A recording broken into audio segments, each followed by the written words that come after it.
রাজ্য সরকার মিথ্যেবাদী। রাজ্য সরকারের টোটাল যে বাজেটটা বলেছো, সেই এবারে যেটা পেশ হয়েছে সেটা আইনত করা যায় না। আইনত করা যায় না। একটা এবারে কি ভোটার অ্যাকাউন্টস বাজেট, তাহলে তুমি কি করে বলতে পারো আগামী 5 বছর আমি কিছু বেকার লোককে বেছে আমি টাকা দেব? এ বলার তোমার এখতিয়ার নেই। এই বাজেট যিনি পেশ করেছেন সেই মন্ত্রীর সে এখতিয়ার নেই। সেও তো ওই রকম লেখাপড়া না জানা লম্বা লম্বা বাতওয়ালা এলএলবি। এরা যে কতটা মিথ্যাচারী, যে বলা হলো যে বেকারদের ভাতা দেওয়া হবে 1,500 টাকা করে, যারা হায়ার সেকেন্ডারি পাশ করেছে তারপর থেকে।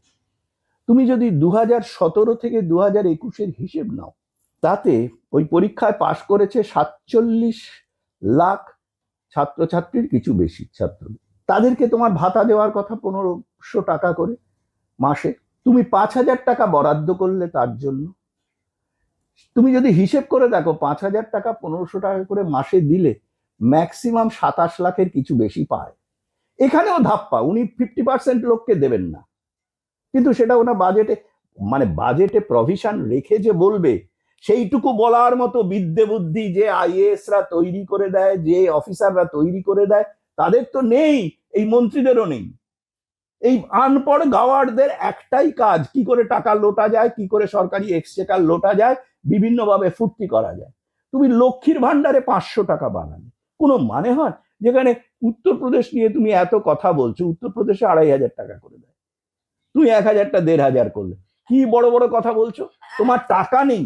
তোমার যদি টাকা না থাকে, এইভাবে আনপ্রোডাক্টিভ লাক্সারিতে তুমি কি করে টাকা খরচা করতে পারো? ডিএর টাকা মেরে, এখন তো বলছি ডিএর টাকা মেরে করেছো, চুরি করেছো। এবং যে ডিএটা বাধা দিচ্ছে সেটা কিন্তু মমতা ব্যানার্জি নয়, কোনো মুখ্যমন্ত্রী নয়। কোনো মুখ্যমন্ত্রীর ফিনান্সিয়াল এখতিয়ার নেই। উনি পলিসি তৈরি করে দিলেন, কিন্তু দেবে কে?